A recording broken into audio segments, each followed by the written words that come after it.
Good evening. Good evening. Mayor Joe Rasco here. Thanks very much for coming out. This is a great evening. Some really exciting things that we're going to bring to you so that you can take a look at it, provide input. And this will not be the only meeting. Obviously, there will be more meetings on this as we go along. Before I turn it over to our Commissioner, I want to recognize City of Miami Commissioner Damian Pardo. Can you please stand?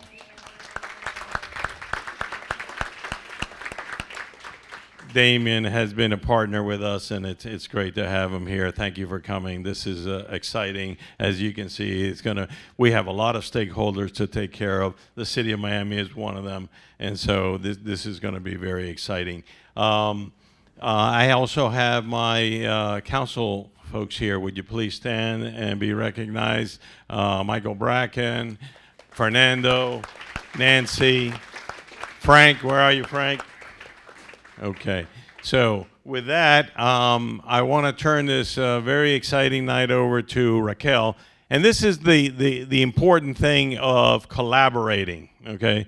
Some people have wanted us to just sue the city, sue the county, but this is an important step that we're taking, is collaborating and working with them so that we can get things done and have a tremendous future, which is what Key Biscayne is all about. And with that, I turn it over. Thank you. I would tell you that Joe's my favorite mayor, but my father would be upset. But he is a close second. First and foremost, thank you so much for being here. What Joe said is so important. The county has a plan, and as a county commissioner, I understand why they want to do what they want to do, but tonight is about doing a lot more. So that's why when I went before the council and when I met with them, I asked them to imagine something. Hello, sir. One more council member, come on in. To imagine something more than just a bridge and a road. I believe that we are at a tipping point. My colleagues don't understand that because they haven't been stuck in this traffic. And by the way, we're at a tipping point with the event venues, some of them on life support, like the Seaquarium, and others percolating here and there. Damian's here, they've been working on the Marine Stadium and having one operator. So if you imagine what would happen if all these event venues were at capacity or more, what would happen on the Rickenbacker? So while the county has a master plan and is working on Bearcut, I believe that reshuffling of the current situation is not the answer. And that because of Bearcut, we have an opportunity to do something that is truly transformative. So I want to thank Jean, I want to thank David, I want to thank Juan. We've all been working together to come up with something that is different. We looked at everything else that's been proffered, including the county plan. It is ambitious. But I think that it is a plan for the next 2 generations. I think that it is something that is thoughtful and that it deals with a lot of the issues that you all face here every day. So yes, it does have a stormwater component. I know that you're all so excited about that. But if we were going to have a conversation about a road and about infrastructure, then we had to have a conversation about stormwater, which is something that the county is not doing. Yes, it has different options for different modalities, and you'll see that. We couldn't reimagine the Rickenbacker without dealing with the cyclists and the pedestrians and the people that use it from all over Miami-Dade County. So it has that. It has a lesson learned from Plan Z. This plan is not about the Pelotons exclusively, but they are included in it because they like to use it. So we're not going to say that they're going to disappear one day. We're just going to assume that they're going to continue their use. But we gave people different options. So some of you are going to look at this and you're going to say that this is a lot more than you need. And I think that that's what good planning is about. I think that this puts us in a good space for the future. I want to recognize our new Director of Transportation and Public Works, Stacy Miller, who was our former secretary of FDOT. So the county really has been very thoughtful about what they're doing. This is a next level plan, and then we'll be discussing with them what happens later. But we wanted to present it to you, and at the beginning, you're gonna see a lot of things that you already know. And we do that because this isn't just for Key Biscayne, this is for the entire county. So we want everyone to understand what the issues are on the Rickenbacker and why we're concerned about it and why we're trying to be thoughtful and provide not just a way in and out and a way to Bill Baggs and a way to Crandon and a way to Virginia Key and a way to the Marine Stadium, but truly something that I think is beautiful and thoughtful and timely and something that will benefit every resident of Miami-Dade County. So with that, we'll be taking questions at the end, but I will leave it to Juan, and I will pop in and interrupt him many, many times during this, so I apologize in advance. Thank you, Commissioner. Can you hear me? Yeah, so you have your Perfect. I have all. Yeah. I'm all wired up. Literally in both ways. I'm very wired. But thank you very much for having us here. This is a plan that has been many months in the making, and we're very excited to be here. It looks like you are too. Typically, we have about 5 people in our planning meetings, and that's a success. I always say that more people, it's a measure of how you care about your community. So I'm very excited to see these many people here. I know there's a lot more on Zoom as well. Unfortunately, my clicker doesn't work that far, but I've got, perfect. Does it work? Does it work? Does it work? There is a presentation coming. Oh, here we go. So it's no secret that Miami is a wonderful place, and we are a victim of our own success. We've got a lot of growth, and with growth comes come a lot of challenges, and you live them every day. There's 3 main challenges that I'm going to show you. Then I'm going to show you why and how we should address those challenges in a way that is holistic. And then I'm going to show you how we address them specifically in this area so that you can have, the mic is going on and off. Yeah. Is it good? So that we can really within one single project hopefully tackle everything that is necessary, not just for you, but for generations to come. So if you go to the next one, that growth that you have experienced is unprecedented. We have become one of the fastest growing municipality. Can you hear me? It's going in and out. All right, maybe it's me. So we're the fastest growing municipality. Go to the next slide, please. And the 3 challenges that we need to address. The first one is traffic, and I think that's really the angle that most of the projects that you have seen to solve this issue tackle that one single thing, which is the traffic. Traffic in Miami-Dade County costs billions of dollars, from people idling in their cars to time wasted to infrastructure improvements. And that is something that needs to be resolved, not just in this project, but everywhere in the county. Go to the next slide, please. The other one is the lack of open space. We already have very little open space in Miami-Dade County. In fact, you in Key Biscayne have one of the highest per capita open space in the entire county. And that's wonderful. But there's several issues that come with that. A lot of people from Miami-Dade County love to come to Crandon Park. A lot of people from Miami-Dade County love Bill Baggs. A lot of people in Miami-Dade County and other counties come to Virginia Key. And that adds to the traffic. It adds to the usage of those roads. And we need to address those solutions, not just for you that travel the Rickenbacker every day, but those people that visit it. So the more people that we have, the less open space we have per capita. The more people that come and live in our wonderful county, the less space we have in our roadways to travel free, and the more potential accidents we have. And the Rickenbacker, unfortunately and very sadly, is one of the worst locations for accidents involving bicycles and pedestrians. As you can see in the slide. And that, again, is one of the major issues that this project needs to tackle. Go to the next slide, please. next slide, please. All right, so you all know where you live, but you may not have considered that Virginia Key is the bottleneck that we're all working to solve. Should I change the mic? Yeah, I'm going to change my All right, let me turn that off. Okay. Can you hear me now? Yeah. All right, hopefully this has better reception.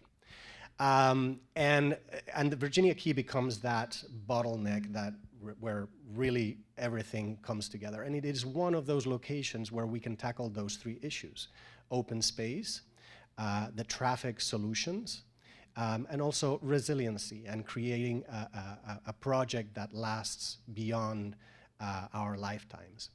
If you didn't know, it is the largest park in the city of Miami. Virginia Key is part of the city of Miami. And as the largest, well, which is not much to say because the city of Miami, Commissioner, you know, we have very little open space. So we are really in need to improve every single square inch of open space that we have. Go to the next slide. And as and Virginia Key, again, is not the only destination that we have. So people drive through Virginia Key in order to use the wonderful marina, Crandon Park, Billbacks, et cetera, et cetera, et cetera. Again, these first slides, I'm sure I'm telling you something that you all know. I'm going to get to the part that you don't. Go to the next slide, please. All right. All roads lead to Virginia Key. Again, making the point one more time. But I-95, US 1, all these roads lead to this one single spine that goes through Virginia Key and becomes your only access to your homes. To go to your home and to leave your home, you're always going through the Rickenbacker. Next slide, please.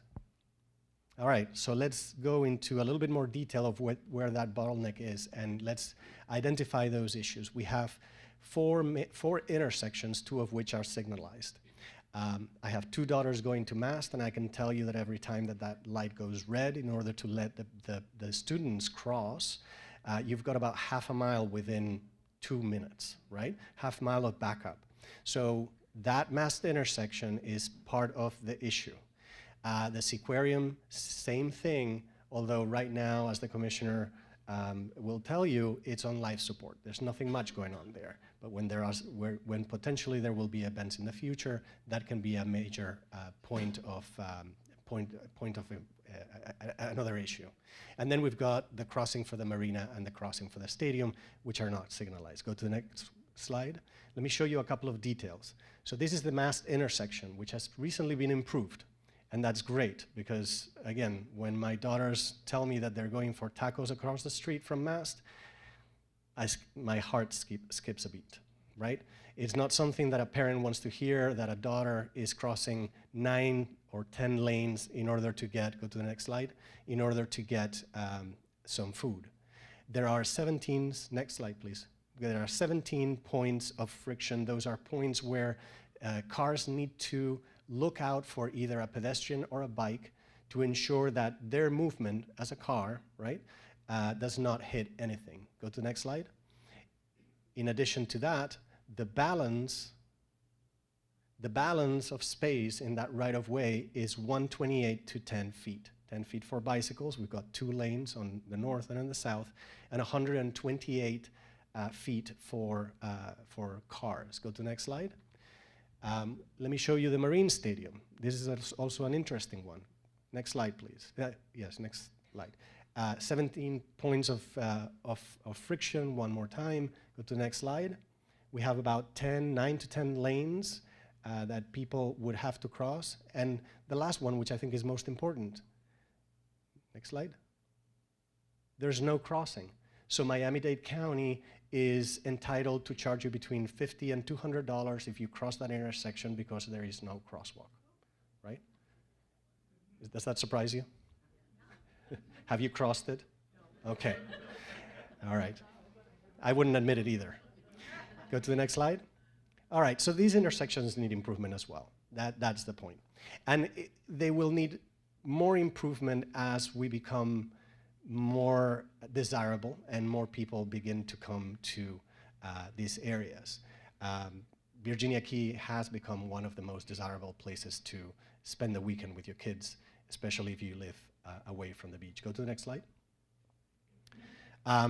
There have been countless accidents. You have seen the news. Some of them too sad. Go to the next slide. I'd rather not stick to this slide.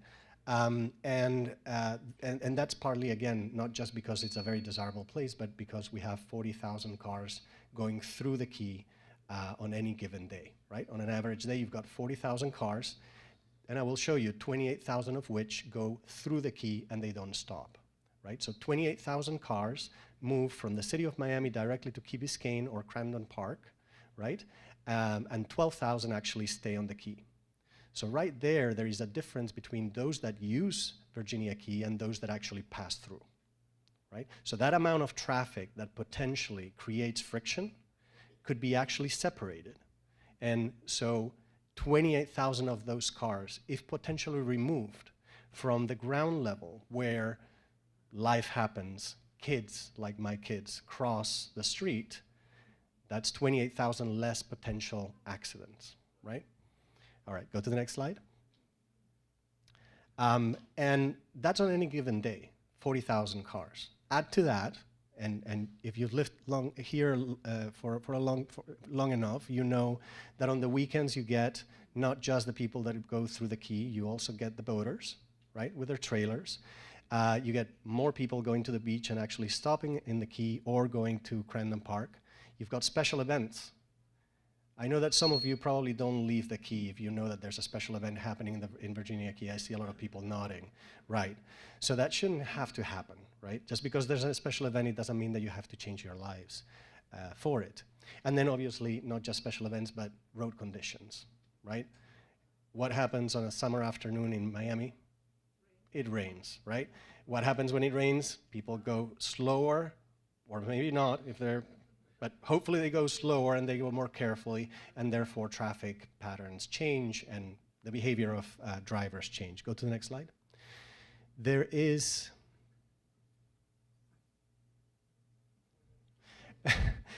one additional element which I think is also important to mention, and that's bear cut. There is a PD&E, which is a study that's being done in order to improve the bear cut, study which way it needs to be modified. There was a meeting a few weeks ago at MAST where they were discussing the beginning of that project. It's called a PD&E, and it is, in our opinion, the perfect opportunity to tag this project with that project. So if we are looking at making some improvements, we do them once, we do them well, and it does not affect your daily traffic or your daily commutes for longer than it needs to. The bear cut, if you research it, it was built in 1946. It has been repaired several times, but the bones of that bridge are still the 1946 bones. And so it's the perfect time to make that improvement and to ensure that you have a safe and resilient roadway to travel through. Go to the next slide. All right, so based on all those things that you already knew, and now that you feel that you've come here and you really have learned nothing, let me tell you what I learned, what my team learned, and what principles we used in order to put a project together. The first one is very simple. We need to balance the mobility, right? Provide alternatives for not just bikers, but pedestrians and also cars, right? With the amenities that the Key or the Virginia Key already provides, and the resiliency of not just the Key, but the roadway and the infrastructure that we should all be able to have and enjoy. The second one is that pedestrians, we believe, belong on the ground. They don't belong up above, they belong close to the amenity, where the beach is, where the paths are, and there a shaded tree. That's where we believe the pedestrians belong. We also believe, based on what I was telling you about the accidents and the people using the Key to move through, that this speed needs separation. Either horizontally, where you put a barrier between a biker and a car, or vertically, right? You separate, that's what we call grade separation. You separate either the cars above or the pedestrians below. Again, if the pedestrians are below, we would prefer that at least those 28,000 cars that currently just zoom through the key be moved elsewhere. And then finally, well, not finally, but that not every biker is the same, which is something that the commissioner mentioned. You want to jump in on that? Thank you. One thing that I want to mention before I get into the bikers that's important, we spent a lot of time looking at all the different events and when the congestion occurs. And one of the things we learned from that is that events that did not have a set time that kind of ran the entire day, like Country Fest, right, were less impactful than concerts that started at a particular time. And then there was also a correlation between those times and the times for Bill Baggs, Crandon Park, and the Marina. Because obviously the people who go to Bill Baggs, Crandon Park, and the Marina all have very similar times. They're going at a certain time in the morning and they're all returning at sunset, right? So when we looked at the data, one of the things that we were looking at is, yes, you have these numbers, but really there are times of the day and certain weekends where that number can be 3 times, 4 times, 5 times, depending on what's going on at these different spaces. So that's number one that we'll talk about later.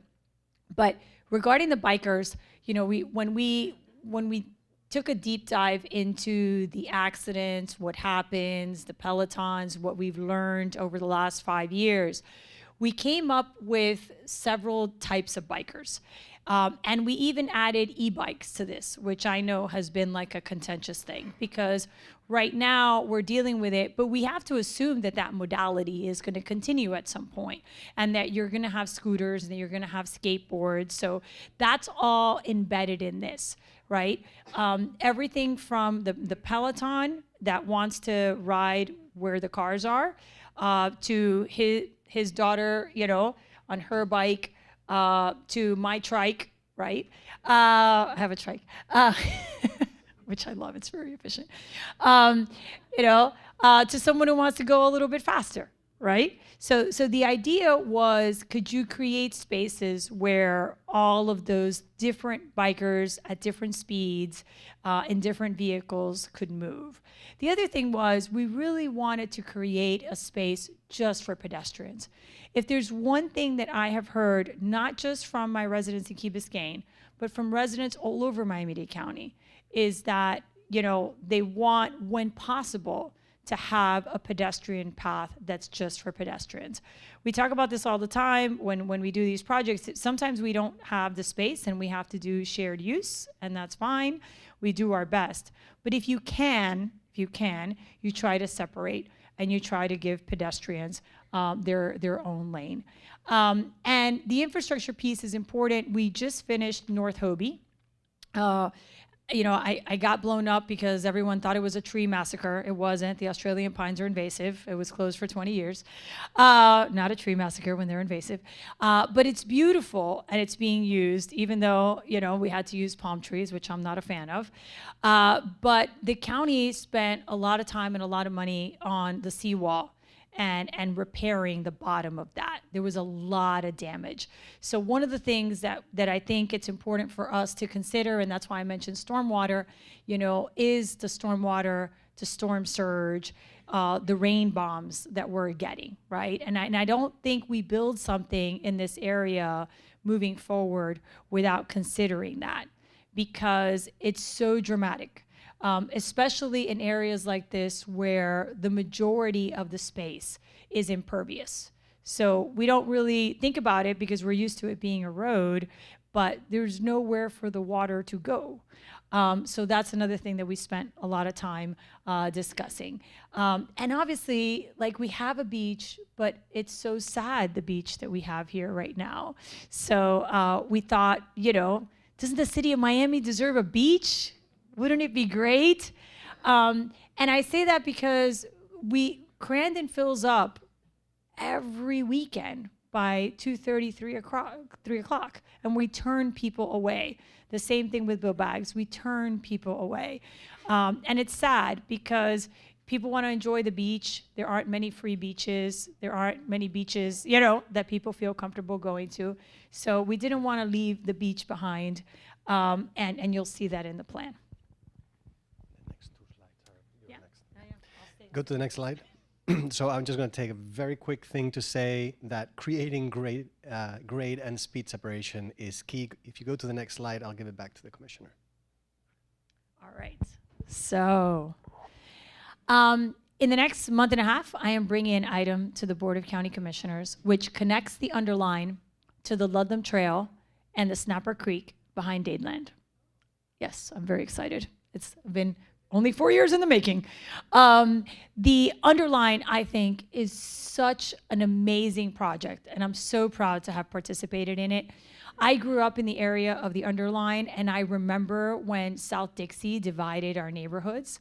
The Miami that I grew up in, I rode around in my BMX bike, and then one day I couldn't ride around in my BMX bike anymore because there were just too many cars, and it wasn't safe. And although I raised my children in the same neighborhood, I did not let them ride their bikes. Like many people, I put their bikes on my car and I took them to a park, which is very sad if you live in a place like Miami. So the Underline really has been a model of reclaiming this lost space. You know, the Empath was just a place where we collected trash and homeless people, and people called me and complained about the graffiti. And as someone who lives by the Empath, so I'm the only county commissioner that lives in the RTZ, lives by the Empath. So I know it well. It wasn't safe. It was dangerous and it was dark and it was problematic. But the Underline has changed all that. It really has provided us with a community space, with programming, with security, with beautiful pine rocklands. The area of Miami where I live, right next to the Underline, is called Golden Pines. And nobody even knows why it's called Golden Pines, because the Dade County pines that gave it its name are gone. None of them are left. They were all taken down to build the very houses that are today being torn down to build sugar cubes. But I know, it breaks my heart. Mine is 1950, and I restored it with Dade County pine from a house that they tore down in Coconut Grove, so I'm just putting that out there. But right now in the Underline, we're doing phase 3, and in phase 2, we brought back those Dade County pines, and we brought back the foliage that was there. And in so doing, we also created an amazing stormwater project that has bioswales. And in my neighborhood, if you go by phase 2, when we just had a rain bomb, you'll see on the street 3 inches, you'll see nothing on the Underline, because it has the green infrastructure that it needs in order to soak up that water. So I love the Underline. I can't say that enough. I think it's amazing. And when we connect it to the Ludlam Trail and the Snapper Creek, the 10 miles that it is today that we should finish in about 9 months, that will then be added to the 7 miles of the Ludlam Trail and the Snapper, making it a 25.5 mile trail, which is bigger than the High Line, bigger than the Atlanta Beltway. It makes it the longest one in the US at this moment. And what I ask you to consider today is, could it be even more than that? Could you take what you've learned at the Underline and connect it to the Rickenbacker and create the shoreline? The shoreline is the Underline's beautiful sister, which we now present to you.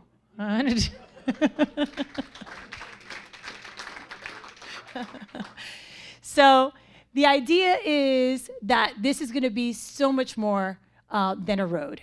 And now we'll show you the slides. We've picked different parts of the Rickenbacker, and we're going to show you the before and the after, what it is now and what it would be as the shoreline.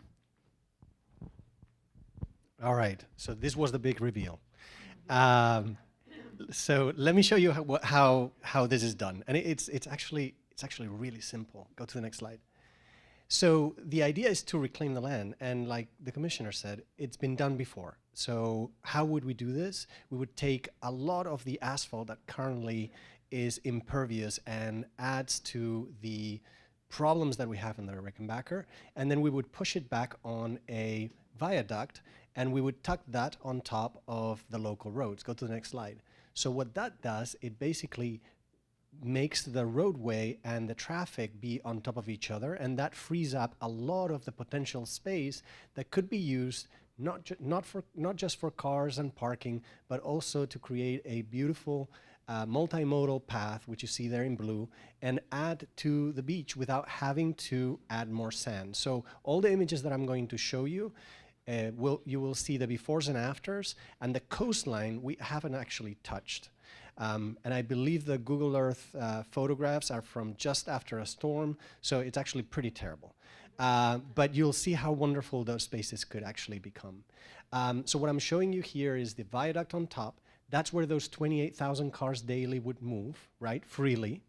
You also see there, and I will show you in more detail in a minute, that there will actually be space for emergency vehicles to actually access and reach the quay, as well as space for the pelotons, which the commissioner will talk to you in a minute. Below, you will have slow traffic. That's that 12,000 count car count that actually uses the quay, the Virginia quay, that is. And that those 12,000 cars, because they're accessing the quay, they're moving a lot slower, a lot closer to the speed of pedestrians, reducing the potential friction and potential accidents that one would see or one sees today on Virginia Key. Go to the next slide. So let me show you a little bit of what this concept looks like. So the only thing that I would add to that is consider that the viaduct at the top is a highway, like what you have now at 55. And the road that you have underneath it is a residential street at 35. Hit the next slide. All right. So let me show you a little bit of what that allows. And by the way, there's a lot of space. Consider that the underline in some cases is about 15 feet wide. Here we are adding about 150 feet to this. So the amount of space that we have allows you for more shade trees, protective dunes, so that the next time that there's a storm, the roadway doesn't go away, or your paths don't go away. Safer intersections, because in part because we're reducing the amount of lanes on the ground level, those crossings are a lot less difficult to cross. Permeable parking, we're actually adding parking. And I'll show you that in some cases, in some sections of this, we're actually adding lanes because we are able to reduce the number of turning lanes into the uses of Virginia Key. Improved traffic flow, we're able to put traffic circles. Why? Because people that are, that are coming to Key Biscayne, you don't have to go around those circles. You can just zoom by on top of the viaduct, and then eventually tying to a potential new Bearcut bridge that would span across the cut and then get down after the marina, bypassing also those people that are using the marina and are slowing traffic down by entering the marina with their trailers on the weekend. Notice too that our ramps are on the inside, both close to the Powell Bridge as well as the Bearcut. The reason why we do that is because bike lanes go on the outside, cars go on the inside, and so that way we have one less point of friction between bikers and cars. That is extremely important. Whatever solution we come up with this, it needs to take that into consideration, because cars, believe it or not, people driving don't see everything, and that's where accidents happen, and that's what we want to minimize. Go to the next slide. All right, like I said, the concept is very simple. Commissioner, would you want to? Yeah, I'll jump in. Okay. And the other thing that I think is important, you saw that the viaduct becomes the Bearcut, right? So that's important, and we'll talk a little bit more about that later. But we talked about all the different modalities that we considered, and one of the things that we want to explain is what happens at the top, because Juan and his team did such a great job at figuring out the impact of all those turns and all those U-turns and all those weird spaces. So when he says, the lanes to get off are in the middle, that would dramatically change the experience because you no longer have anyone crisscrossing anyone. The pelotons can have, by right, they can be on the road. So they are a car. So if they want to ride as a pack on top of the viaduct and go as fast as the cars can, they can, But we do have these lanes on the side. Since the transition is in the middle, there's these lanes in the side that are 10 feet. And that's important for us because the Pelotons that don't want to ride in a pack of 15 can ride in a pack of 4 or 5 over there. You know those people. But it's also important for us because we can have emergency vehicles use those lanes. So it has a dual purpose. So that's what's happening up top. There are different points where the viaduct can go down, and you can now participate in what's happening there. So it's not a straight shot to keep it. Like there's, I guess we explained the different points. You want to talk about on the next slide. We'll do it on the next slide. So we'll explain that and what happens, because I think it's, especially when it comes to the marina and the queue, it's fascinating.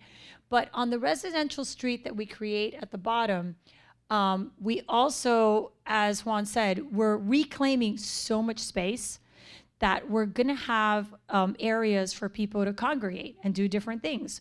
Just like all the different activation points of the underline, you're going to be able to have concessions and seating and bocce ball and pickleball and whatever we want. That's part of the underlying process, and they'll have events and they'll figure out how to do all that. But it's important because A, it reclaims that space and it creates community space that we can program for everyone. But it also gives people a place to be. So if they're going to an event at the Marine Stadium, they could go 2 hours early and eat something, or they could stay 2 hours late, right? They could go to the beach and park there. You know, we're not going to have people coming in and out just for that event. So we are no longer held hostage to the event hours, because we don't control the event hours. We do not control the event venues. The only thing that we could do is provide programming and amenities that allows people to come early and stay late and linger, so that it's not a mass exodus on and off the Rickenbacker. So that's important. And then at the bottom, what we have is we have a protected bike lane next to the cars. So you have the cars that are going at 35. You have the circles, which are important because it keeps them moving at that pace. You have the protected bike lane, and then you have another grade separation, and you have the pedestrians. So the pedestrians are completely separate from those other modalities, just like the underline. And like Juan said, the underline does it beautifully in a tiny little space. We have a lot more space, and we're gonna add hundreds of thousands of trees. We'll get to that later on in terms of providing shade and permeability and parking and just creating a beautiful space that you can enjoy, that everyone can enjoy, that has security, and that is an open park that's accessible to everyone. All right, let me show you. These are the exciting ones. Forget everything you've heard up until now. Go to the next slide. So this is the before, and this is what it would look like after. You see the amount of beach. Again, go back one. All right, I'm just going to put my hand right there. Go next. Right. So this is what it would look like today. What it would look like in the future. You can see here. I'm going to show you a few different slides so you can get a sense for where and how things change. This is the multimodal path. This is the additional parking that I was telling you about. This is the protected bike lane on the ground level. These are the 10-foot shoulders that the commissioner was talking about, one on either side. And let me show you some more. Go to the next slide. All right, this is one of my favorite slides. If you look on the left, you'll see the existing condition in front of the Marine Stadium. If you look on the right, that would be our proposed. At certain points, as the commissioner mentioned, there would be something special, like in front of Mast. We could do, the Mast Plaza. We could have here the Marine Stadium, give it a name. Go to the next slide. And this is how much room, this is the viaduct on top, and this is how much room, go to the next one. This is how much room we are recapturing. So all that asphalt that you see there under the red line is space that is now devoted to permeable area. And that is very important. And I'm happy that I'm in Key Biscayne because no one knows this better than you. Permeable area matters, especially when you have rain events. All right, go to the next slide. Let me show you what this looks like. Next slide. Let me show you what this looks like on the ground level. So I'm standing here. I had just dropped my daughter's 7:45, Megan? 7:45 in the morning. This is roughly on the same spot where we're standing. This is where you would be standing. You can see the similarities between this and the underline, and that's on purpose. The underline works. This is an extension of, think of it as the underline with a beach. Think of it as the underline with 150 additional feet. So great opportunities to really add as many other things that you can imagine. We are proposing some, but as the project moves along, we can come up with others. With public input, we can really come up, and the commissioner will tell you about that. So one of the things I love about the underline is I believe it has been the most democratic process Miami-Dade County has ever engaged in. I participated at almost all of the meetings, and we had community meetings where we talked about amenities, we talked about the spaces, we voted on it. People said, this is what we would like to see, this is what we don't want to see. And it was an amazing process that gave the community the voice. You know, we didn't choose the amenities, the elected officials did not, the people who came did. And I think it's one of the reasons why Underline Phase 3 is so dramatic, that people are like, oh my God, this is exactly what I wanted, a skate park, or this is exactly what I wanted, you know, an urban beach. There actually is, my neighborhood picked an urban beach, so you'll notice that some of that is in here. But the plantings are a little bit different. You know, so it's very similar in the way that it looks like the underline, but the plantings are different because we need to pick plants, unlike the pine rocklands, here we need to pick plants that can survive with a certain amount of salt water and that can take a beating. So a lot of the plants that you see in Crandon is what we're gonna use here. A lot of the natives that work as green infrastructure and that will protect the project as time goes by, but it's still a beautiful concept in terms of right now we have a beach that nobody uses, that is used for like dogs, right? If that, and now we're going to really add to that and create space that everyone can enjoy. The other big thing is by removing that much asphalt, we're also reducing the crossing distance, which is really what gives me a bit of a heart attack every time that my daughter gets tacos. But you can see it here. This is in front of Mass. This is how much we add. Go to the next slide. And this is how much we go to the next slide. This is how much we actually capture in this area. It's not always the same, but roughly we are capturing about 60-65% of additional space for the beach. Go to the next. So let me show you what this looks like. This is the, again, improved intersection. Go to the next slide, hit next. And this is what it would look like roughly at the intersection with Mast. You can, again, see the parking here, the path here, et cetera. Go to the next slide. And just to show you in a little bit more, next slide. Let me show you what this looks like as we look at Mast. Again, go to the next slide. So this is what it would look like as you're standing right there on the intersection, looking at Mast with a plaza in front, being able to cross. Again, you can imagine the possibilities. Go to the next slide. And this is, again, it's just simple math. We are taking a number of lanes that are on the ground and we're stacking them above. Either we choose a flat cake that takes the entire southern part of the key, or we stack it. And by stacking it, we actually need less distance to provide for cars. Notice here, this is a section that was taken roughly just before the access to the Marine Stadium. You'll see here that there's 4 lanes heading towards the city of Miami, 3 lanes heading towards Key Biscayne, with 2 turning lanes. If you're familiar with that intersection, in that same place, we could potentially have 4 lanes and 4 lanes. In other words, in this case, in this part of the design, we would be adding an additional lane, or we would reducing one of the turning lanes necessary for turning because our stacking distance is much longer. You'll also see here that we've added our permeable parking. You've got your bike lanes here. You've got your shoulder there with 10 feet on either side with separation, your multimodal.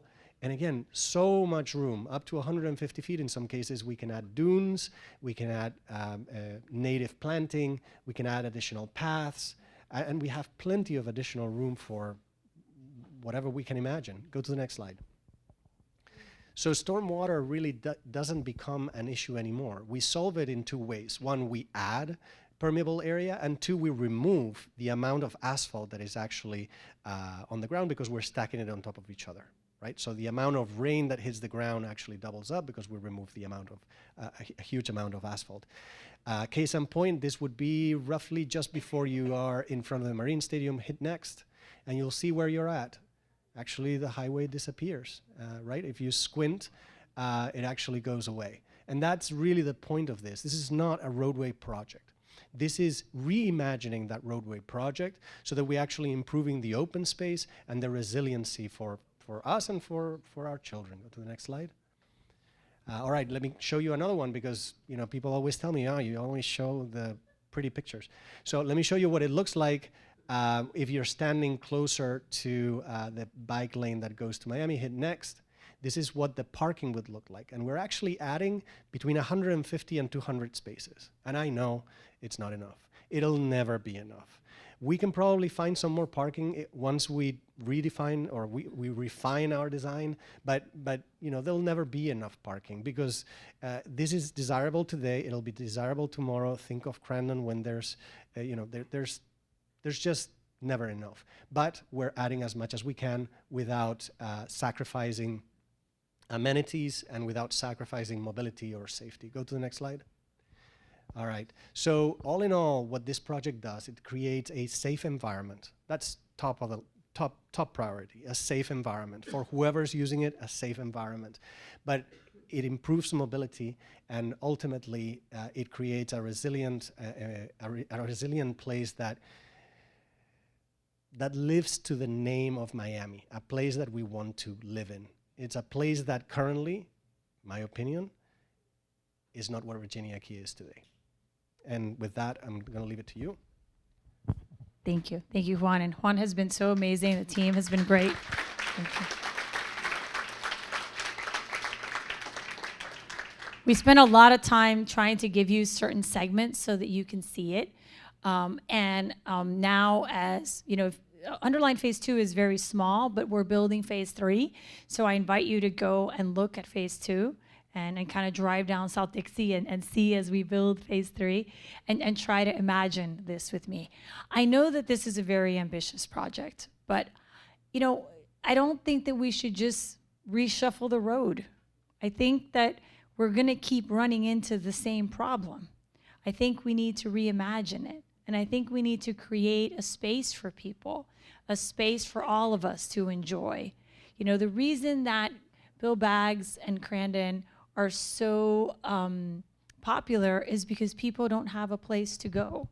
And the village of Key Biscayne is lovely, but you need more green spaces too. We talk about the per capita, but one of the complaints that I always get that we're always dealing with is, how can we get more space? How can we give people more places where they can meet their neighbors, where they can walk safely, where they can bike safely, right? So I think this is the solution. I know it's more than what anyone needs right now, but I truly believe that if we are gonna do this, we should do something that's transformative.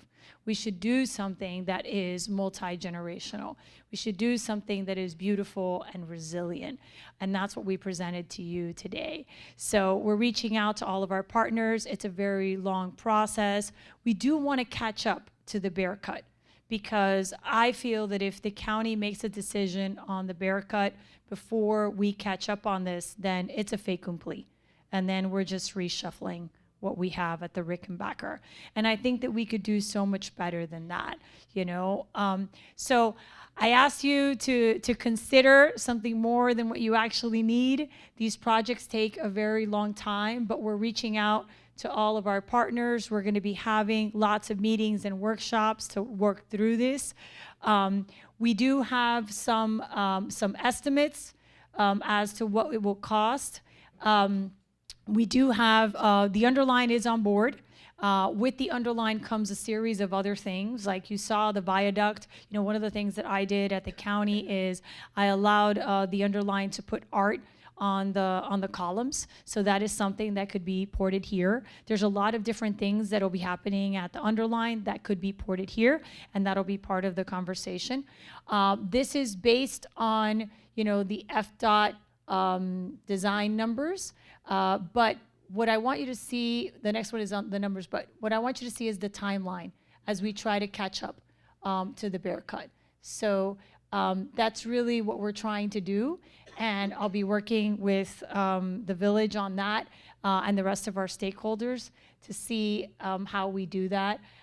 I think it's important because the plan that we have for the bear cut, since the viaduct is the bear cut, it's very different from what would happen if we do the bear cut differently. Because if we close half of the bear cut in order to do construction, that's going to be disruptive for a year to 2 years. What we're proposing as the viaduct becomes the bear cut is that you'll be able to use the bear cut as we build the viaduct.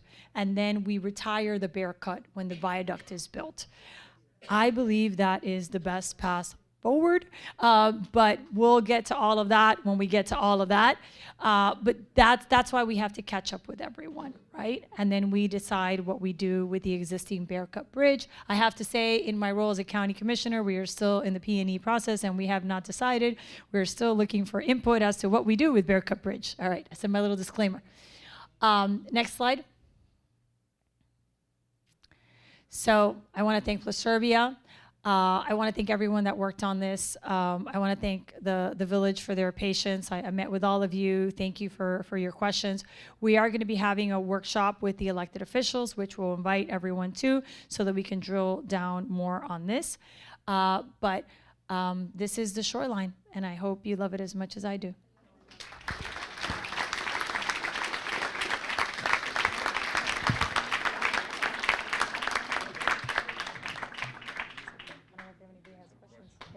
Questions? You have questions? Well, we will take your questions if you have questions.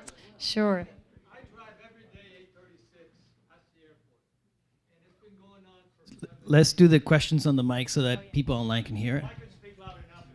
Yeah, you can project. Yeah. Yes, but the question is, I look at this with skepticism that will I be around when this is done? Is there a way that we can speed up whatever it is that we're going to do so that we're not in the P&E for the bear cut for the last 4 years?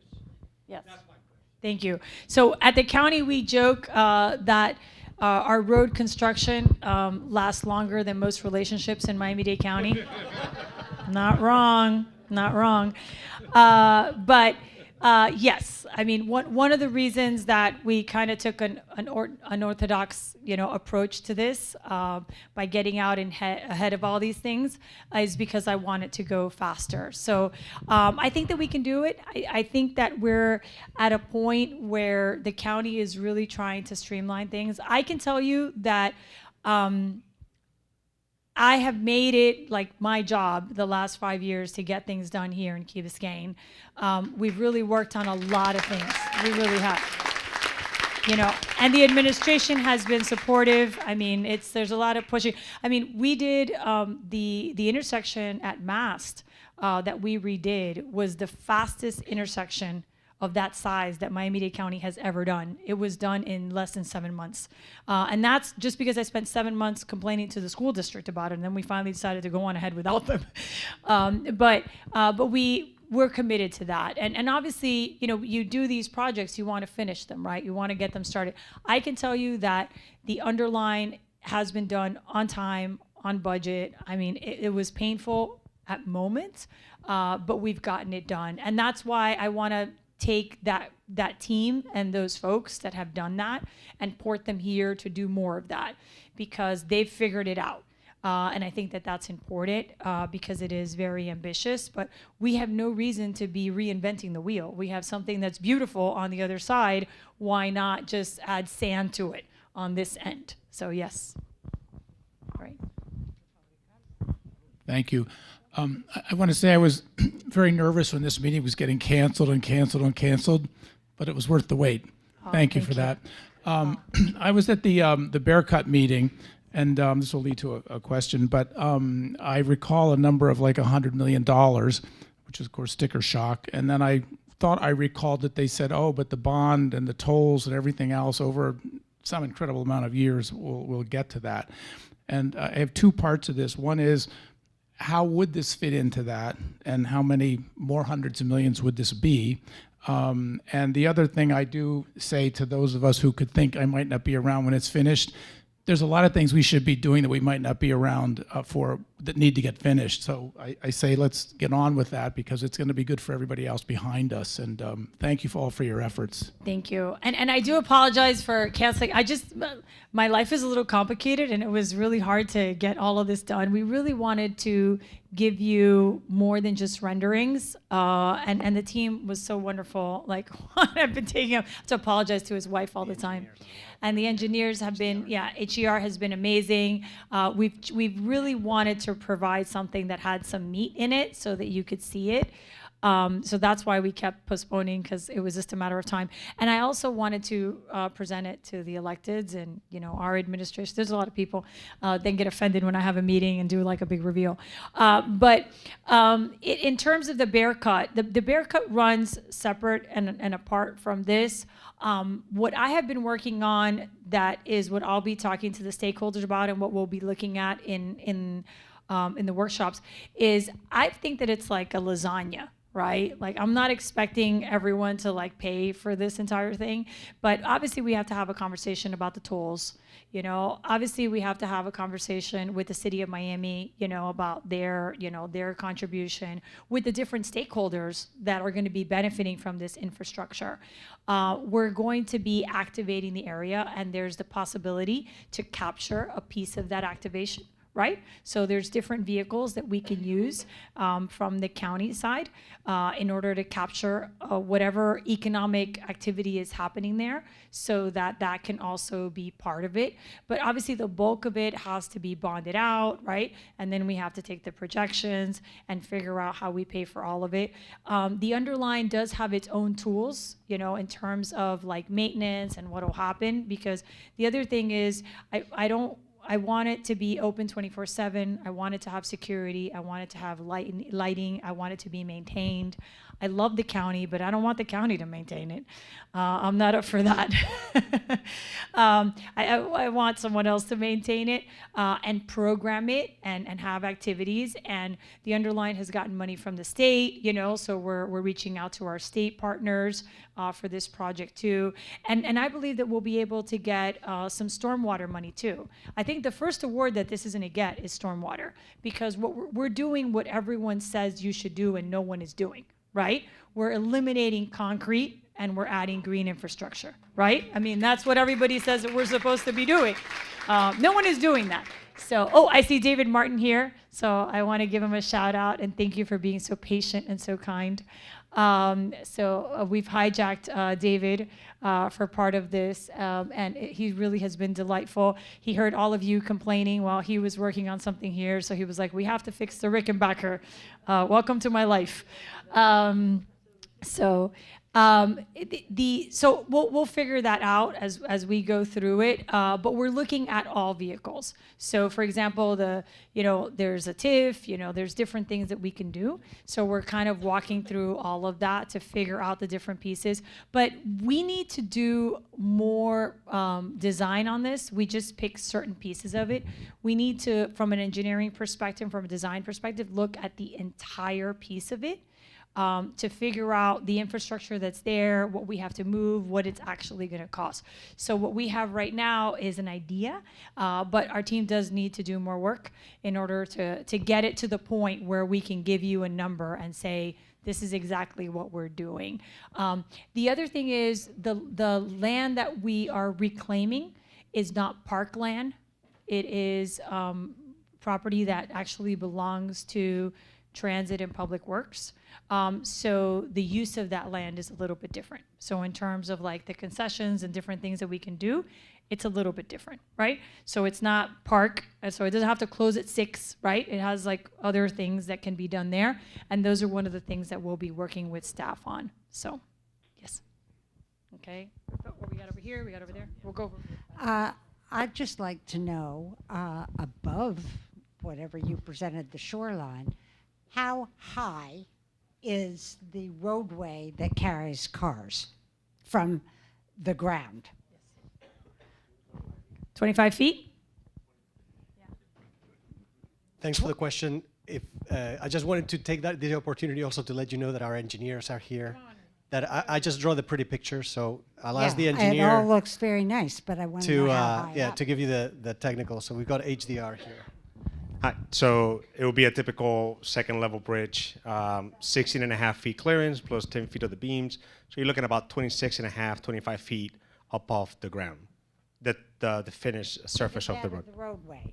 The finished roadway, the cars will be sitting on about 26, 25 feet up off the ground below.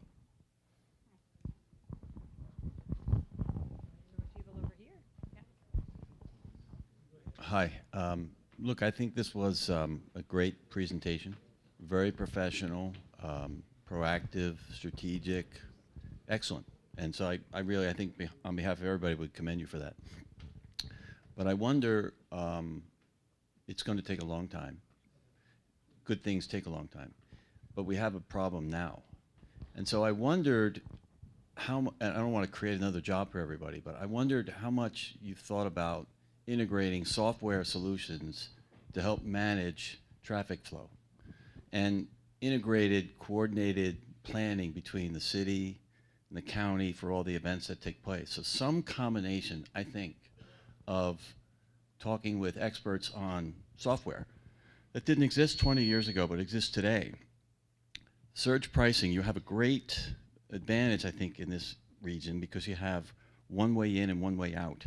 You already have a toll system in place, and there must be ways for you to think about integrating solutions today for the traffic flow that will one day integrate with this plan. Right. But between now and 10 years from now, there'll be real problems here that have to be faced sooner rather than later. Right. So I'm 50. I'm not in for 10 years. I'm hoping we get it done sooner than that. But so that you know, we're already working on solutions right now. We're looking at counting the cars at the different locations. We've already been working with our stakeholders about solutions for the problem that we have right now. The issue is the more we drill down on that, you know, even if we limit the amount of cars that can be on the Rickenbacker. And by the way, I even went to the TPO. I got something past the TPO. They're looking at event parking for this. So similar to the Dolphin Stadium, one of the things that I've talked about is for Virginia Key and for the Marine Stadium that you would take buses. So you would park at the Metro Rail station and you would take buses to these events. So we would limit the number of cars that are in there. So that's happening in real time. No one is very happy with those ideas, but that's happening in real time because this infrastructure that we have right now cannot take the amount of cars. So full stop, like full stop. And we get into this issue with the timing of these events and there's nowhere to go. I mean, right now, you know, and I've talked to Damien about this, you know, there is no connectivity outside of the Marine Stadium. So if you Uber there, you can't Uber back. And there's no sidewalk, and you see the people trying to get a signal, right? It's bizarre. And we've talked about rideshare drop-off and pickup. I've offered North Hobie, right? So I've said, look, instead of coming all the way in with the ride shares, you know, can you drop them off at North Hobie so they can just go in and they can come out? But then we have to find a way to get those pedestrians safely to the Marine Stadium. So all of that is happening now. We, like I said at the beginning, we're at a tipping point, and we're working on solutions now. But the P&E is going on for Bearcut. It's happening in real time also, and the county has a Rickenbacker master plan that they're working on. So I just wanted to take the opportunity to present something that was more than that, because yes, we can deal with this situation now, and I agree with you. I think we can use smart technology. But I think as we go into planning the master plan, I think we need to rethink this whole thing. Because when I look at it, I think that it should be more than just a road and a bridge, and that's kind of where we're at. But definitely, and we are going to be having a meeting talking about like the next steps with the events. And just so that you know, our partners, Damien has been great in his office. You know, we've been working with the village. The Marine Stadium RFP went out with a traffic, an MOT that the county worked on with the city of Miami. So we really have been trying. It's just a matter of coordinating. You know, it's like, I feel from an elected perspective, like we play whack-a-mole on the Rickenbacker, right? So we're like, oh, this, and then, so that's why we kind of took everything that has been problematic and tried to find solutions for it. But you have my commitment that we're doing that no matter what. So, if at the end of the day, you don't want to do this, my heart will be broken. But, but we're still going to fix our current problem, and we'll still decide on something for the Rickenbacker. I mean, that has to happen. Now, at what level is really the conversation that we're having. I will say this, every time we talk about the tolls, people lose their minds. But there has to be some conversation about that and about dynamic pricing at some point. But what I always say is, the only thing that I'm absolutely against is privatizing it. I'm absolutely against that. That's like a non-starter for me. I'm out. If this is about privatizing it, I'm out. I'm out. I'm out. I don't want anything to do with it.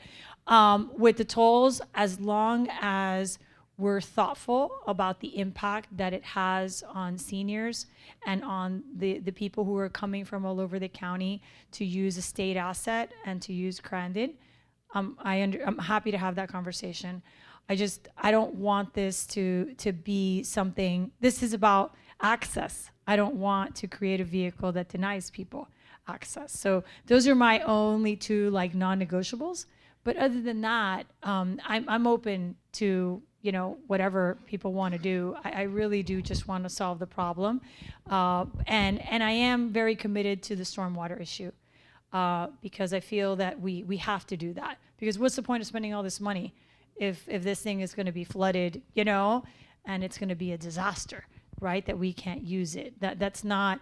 I don't think anyone that suffered this this weekend, right? I mean, we can't. We have to be more thoughtful about this. We can't continue to pretend like these are random events. So, yeah, I think over here they had folks. Yeah. Real quick, thank you very much. Great presentation, and I love the idea of the concept. I think it is the way to go, and thanks for coming out to talk about it. It's along the lines of what you've already talked about, the different ways of the transportation. You said the parking, it's never going to be enough. Different ways of getting out here. You talked about parking at the rail and then buses and stuff. Other ways, I mean, with some of the boat shows, right, they had ferries. They had ferries. I mean, is that this plan, is it flexible enough that it can incorporate ferries coming out either to the... So the ferry plan is already sort of... The harbor or over to, maybe Seaquarium's going to go away and something else comes out there. I mean, but other ways of getting public transportation on and off. Yes, and I didn't include that in this plan, but that's already in the works. So I did take to the TPO a plan that looks at event parking and event transit. So right now, when we look at transit, we look at Monday through Friday.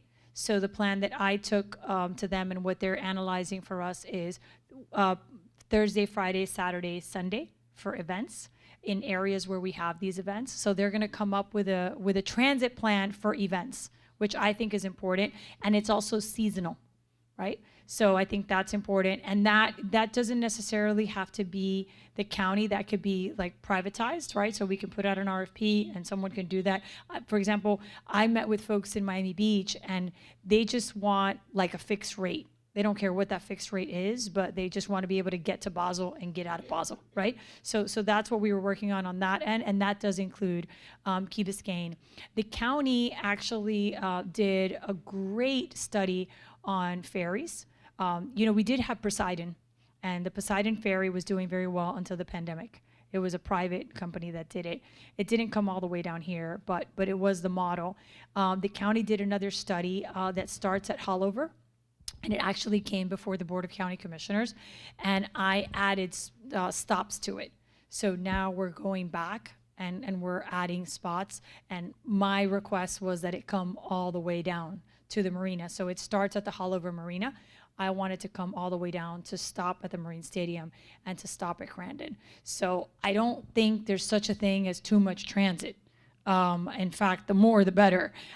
So that's already in the works. That doesn't need this plan. But what we were looking at with the county is what would be the different stops. And the city of Miami was actually open to having a spot a stop at the Marine Stadium or at Virginia Key. And we obviously, the county owns the marina, so we could have that too. So that's already happening. But yeah, the more the merrier. And that's something, to your point about what can be done immediately. Those are things that we're working on right now that would just add to this. Thank you for coming out. Just looking forward, the design is wonderful, but it's very car-centric, and the problem will just continue to happen. And regarding the public transportation, perhaps a people mover or some sort of tram where you park your car and then there's the tram that they take to all those events and so on. So there's lots of different things that we're looking at. Obviously, the trolleys, the extension of the trolleys is a thing. You'll remember about 3 years ago, I brought an item with Sally Heyman, and we extended how far municipalities could use their trolley half-cent money. So the Key could do it a little bit further. So that's another thing that we could do. We could create a special area and extend it further. We're just redoing the Metro Rail stations now. So right now, Grove Central is under construction, but we redid 37th. And we're doing pedestrian bridges. Vizcaya will eventually be redone too. Dayland is already under construction, north and south. Remember, the Metro Rail stations are 30 years old. So we've been fixing those. And then as we redo those and we redo the parking, it's about connectivity there. There's also some new technology that they're like driverless, and they connect, which I'm looking into, which those are lovely. So those, which is why we wanted to have like wide shoulders, right? So that's one of the reasons we want to have wide shoulders, because that's also an option there. Hi, from the back. Oh, hi. I want to echo everybody's comments and thank you for the incredible presentation. I had 2 questions. First of all, would the shoreline connect in some way directly to the underline? Yes. And have you considered that area from the gantry, the toll gantry, obviously the little small bridge before you hit the Rickenbacker, as well as coming over after the Bear Cut, how we handle traffic flow through Crandon? Yes. And the public transit question there too, of maybe being able to get people closer to the beaches in a public transit way, Yes. which used to exist. Yes. The second thing I just want to ask you, I think most of us in this community would be thrilled by this concept. And how can we help you in the next steps of trying to get this idea off the ground? Wonderful. So first one, we put like the ... because we want to work on that connection separately. The city of Miami would be our partner on that, and there's different groups that have wanted to do that for a long time, and there's grant money that we can do that with. So I think it's just a matter of sitting down with them and figuring out how we do that little piece. The city of Miami recently made a big investment in the underline. They have been a great partner. And look, I believe that people will come to Miami-Dade County to see the underline, especially when we connect it to Ludlam, when we connect it to Snapper. And I also believe that one of the reasons that we have so many cyclists on the Rickenbacker is because it's the only place they have to go. And I try to say this to my colleagues because Miami-Dade County actually owns over, I did the math recently, it was over 72 miles of trails that it has not developed, that it owns. And there is a trail map, and I actually brought an item before the county commission that allowed us to use park impact fees to build those trails. And that was thwarted. We'll get to that in another day. But I'm not giving up the fight because I think we could do such transformative work if we did those trails and if people had a bike option near their home. You know, so I funded part of the Commodore Trail, and we're working on the Commodore Trail, which actually would also connect to the underline. So that's another one that we're working on. So there is a county-wide map that connects these things. It exists. It's just a matter of finding the pieces and doing it. And it's so much cheaper than buying a park. Because, I mean, the county or the city will spend $5 million, $6 million to buy a pocket park so that like 10 neighbors can use it, and it doesn't make any sense to me. So we're trying to change minds and hearts in terms of greenways and how these are linear parks and why linear parks are important to people. That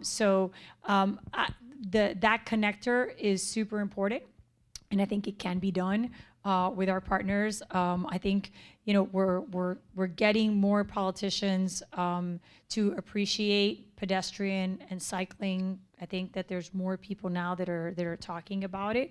When we first started talking about the underline, everyone looked at me like I'd grown a third head. So now that you can see it, and look, and I'll say this. I'm born and raised in Miami-Dade County, and this place is all about broken promises. So I understand, but that's why when you have a project like the underline and you can go and you can see it, that just changes people's mindset, because they're like, wow, they actually did this. They said they were going to do this. They did it. Here it is. I'm enjoying it, and maybe we could do something else. That's why I'll take the brunt of it. I mean, you have my commitment that I'm going to do everything that I can do. I try to keep all my promises. When I said that we would expand Mast Academy, I think Frank is still right. Well, here you go.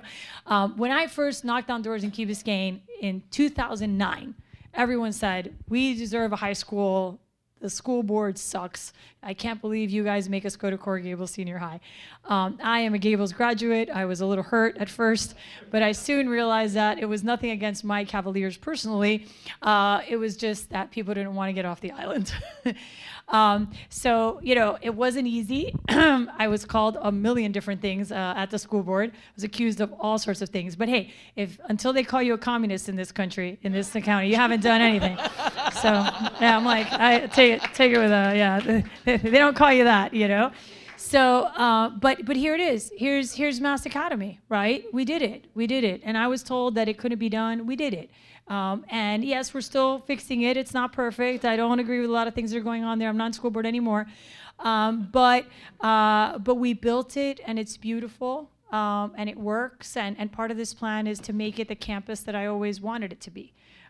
Because I think it would be lovely. So I can't speak to other people's broken promises, but I can tell you that you have my commitment. So what can you do? I need Key Biscayne's help to finalize this before I take it back to the county. I know that I can't go before my county commission. They're going to tell me to go fly a kite. I know who I'm dealing with. But I need to flesh this out more so that we have something that's comprehensive to then take it to the county and finalize the financing piece of it. So that's really the next step. And I'm asking you to be magnanimous because this is a county asset, and this is something that everyone will enjoy. It's not just something for Key Biscayne. But I do believe that the viaduct does solve your problem. It really gives you, the solution that you're looking for. And then it also gives you a beautiful green space and an area that you can enjoy and that you can go to. Because I know many of you, drive down and walk the Rickenbacker with me, right? So it's not like we're not doing it. We're just doing it under so-so conditions, right?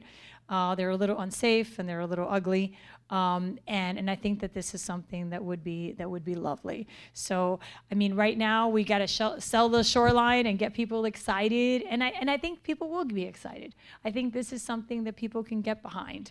And we gotta tell Damien, City of Miami's got to pay me for the beach I'm giving him, When FIFA comes, you can have a beach, But it's really about going to our partners and getting people to understand that you could do something that's transformative. And I think that we'll get support from the state. Vicky, I told her I'm going to give her the presentation. She's always been very supportive. I think this is something that the state can really get behind. I don't think the state is going to give us money to fix a road. Because how many roads are there in the state of Florida that need to be fixed, right? And how is our gripe any different from anybody else's gripe that has a road? But I think this project gives different stakeholders different reasons to invest, whether it's for stormwater or whether it's to add beaches, or whether it's to bring tourists and to help the economy, or whether it's to help pedestrians, or whether it's a park. It has so many different things that I think that's where you get momentum. And that's what I have found works at the county. I have found that you can't convince everyone to love everything, but you can convince every person to love one piece of something. And that's good enough. And that works. So that's the next step. All right. Oh, one question. Yes. Thank you, David Martin. This is really beautiful. Thank you for doing that for the village. My question is for you. How much buy-in do you think you'll get from your Board of Commissioners for this and from the city? I mean, you already have plans to do a marine stadium.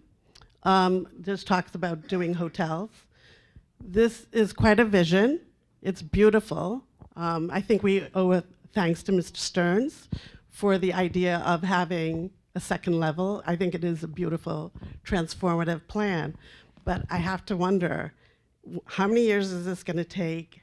The amount of money, the state's buy-in, your buy-in as a city, and then for Key Biscayne, where are we going to be left in this when you guys are doing all the work? And it is really, really beautiful, but I just wonder, Raquel, are they really going to be going with you on this, and what will you need from the public, honestly? I have one word for you: library. I did the library. I'm going to go one by one and remind you guys of all the stuff that you told me I couldn't get done. North Hobie Beach also did that too. Listen, I get it. I only need 6 other humans, but I have 13, so things move around. But I think that the city is going to want to have a space that raises the bar. And I think that's one of the things that we're going to be providing to folks that have the event venues. There are going to be different events at a very different price point, because this is a game changer. You're no longer just having a concert in a parking lot. You're having a concert in a beautiful space. And I think they'll be able to attract things that are very different. And I think that that'll be true for all of the stakeholders. I think the stakeholders, they're just maximizing their properties, doing the best that they can, right? But they get pushed back as much as we do. The people who go to those events get stuck in the traffic too, right? And in terms of the county commission, I mean, I have the data, and we're going to continue collecting the data on who uses Crandon, and who uses Bill Baggs, because they come from all over the county. Key Biscayners are not the ones that are going to Crandon. I mean, that's just the reality of it, So I think we did that with the Underline. With the Underline, we used the app, and we got everybody's zip code, and we took everybody's zip code to those commissioners, when they were like naysayers, and we're like, look, these are your residents that are coming to this tiny little thing. That's when the Underline was like phase 1. It's like, here is this tiny little thing. People were coming from everywhere. And I think that that's one of the things that we're going to be talking with the stakeholders, and I think that we'll get buy-in. I can tell you that, we did the Underline at a super fast pace, but obviously this involves a lot of other things. But the lesson learned, whether it's the bioswales, the outreach, I think that will all help in the process, because, to Juan's point, normally when you have these meetings on the P&E side with the county, you get like 5 cats. You have an Underline meeting, you get 200 people, right? So it's a game changer. It's a game changer there in terms of the community and the support, that they have, and the stakeholders that are invested in that. The Underline is the only project that Miami-Dade County has ever had that was supported by every member of the Dade delegation. Every member. No one said no. So, we're bringing in, people that have different skill sets. And I think that the conversation about economic development, and adding beach and adding green space is something that a lot of people are gonna buy into. But I told you at the beginning that it was ambitious. It's not like I didn't say it wasn't ambitious, but persistence is my superpower. So that's the one thing I got going for me. Like, I'll just keep at it, right? So, all right.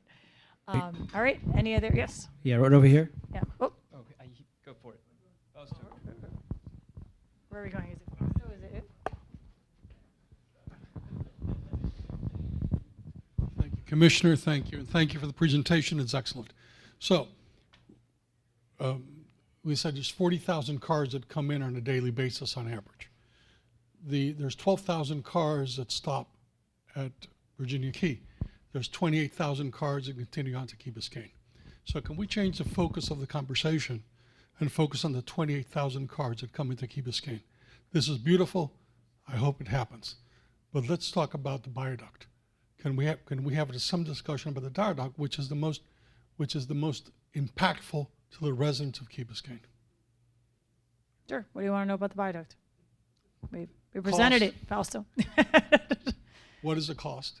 So usually it's around $100 million a mile for elevated roadways.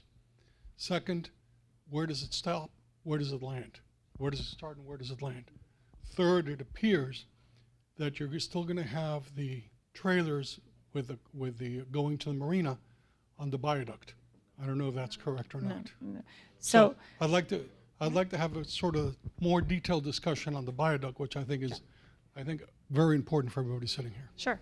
So one of the reasons that we need to flush out the plan more is because there's infrastructure on the Rickenbacker that we need to account for. So, for example, I'm obsessed with water and sewer. That's the department that I oversee with infrastructure in my committee. And we have a series of pipes that are right before you get to the water treatment plant, right? So we need from the engineering perspective, we need to do that entire piece and figure that out. So we did sections of it to show you what it looks like, and we measured it and we worked on those sections, the ones that we've heard the most about, but we have not completed the planning for the entire thing, and that's the next step that we're going to be meeting with the village about. In terms of the cost of it, it depends on the placement. We do have some general figures, but for the most part, what we're looking at now is how to make it work and how to get people on and off it without all the different points. And we put that as part of the presentation because I think that's one of the most important things. We do have, I guess we want to talk about the queuing for the boats. Yeah, come on, Gene. It's your viaduct, Gene, so come on. Thank you, Commissioner, but I do want to make a couple points. Sure. And those folks like me and my family have lived here. There's another event that happens every summer, and it's not programmed. And it's a rainstorm when everyone runs for the exits at the same time. And that's true particularly at Cape Florida, which always is filled in the summer. And everybody tries to go out at the same time. And they gather up their picnic baskets and they want to get home and they can't get home. And they block up the road all the way from Cape Florida State Park all the way to the end of the road. And that condition exists because the bottleneck on Virginia Key is what stops them from getting off. Because any interruption, any signal light, any stop on Virginia Key backs up traffic all the way. And so we have a condition here on Key Biscayne that's very equivalent to Dolphin Stadium. You're not building a road system for Monday through Friday. You're building a road system to deal with that condition where people in Hialeah who want to get to enjoy their park, it's their park, and want to get home, and there's reasonable to assume they could. And I think it's very important to understand everybody needs to contribute to this. Key Biscayne has a tax base of $11 billion. $11 billion. We have the lowest tax rate in Dade County, bar none. It seems like a lot of money because our taxes are high, but we need to recognize that the beneficiaries of this are the state of Florida because of Cape Florida State Park, the city of Miami because, honestly, if some of the plans that I've seen are built, it'll be just like Watson Island all over again, where you can't use Virginia Key. And so this enormous important resource is not going to be used. So the city of Miami needs to contribute, and we need to contribute. And the most important thing to do, what I've learned in this process is, and first, by the way, we're so fortunate to have Raquel Regalado as our commissioner, I got to tell you. But the most important part of this process is, long ago there was something called NEPA, the National Environmental Protection Act, and they developed all these rules and regulations which take 3 years to make a decision that could be made by reasonably intelligent people in an hour. I'm not kidding. We have a bridge, it needs to be replaced. Why does it take 3 years to decide to replace a bridge that the engineers for the county said might not survive a Category 2 storm? And so the things we have to recognize are, we need to get this plan done. David Martin has funded what you've seen so far. He shouldn't have had to, but he did. Okay? The village needs to step up, and we need to finish this plan. All the connections from Bear Cut to Powell Bridge, all the questions that have been asked need to be answered. And recognize what's been proposed here. One thing that hasn't been said is, you will notice the plan calls for the Bear Cut Bridge to be on either side of the existing bridge. What that means is, you can use the existing bridge until you finish the new one. Hooray. Okay? What you also see is the viaduct is being built not over the road that exists, but north of the road that exists, which means you can use the causeway until your new road is finished. Okay? And what Commissioner Regalado has done is she has identified other constituencies who will show up with their pocketbooks to make this happen. But I'll tell you this, you know, I'm 80. I don't have time to wait for this to get finished, okay? And so it needs to get done, but we need to do it now. Mm-hmm. Thank you, Gene. Thank you. And you've been amazing, so thank you so much. So yes, so in the next step, we'll have a lot more information. It was a lot to just get this done and get everybody on board, and really, we spent a lot of time with the engineers looking at kind of what are the problems and what were the principles and what we wanted to do, because we want to make sure that what we do works for the next 50, 60 years, and that's really what it's about. So, any other questions? Right over here. Just a comment. Thank you, Commissioner. Thank you, David. Thank you, Gene. I also see Commissioner Damian Parter here. Thank you. So I am fully in support of this, not only as a lifelong Key Biscayne resident, but as a stakeholder. You brought up stakeholders. I wasn't going to say anything until you mentioned that.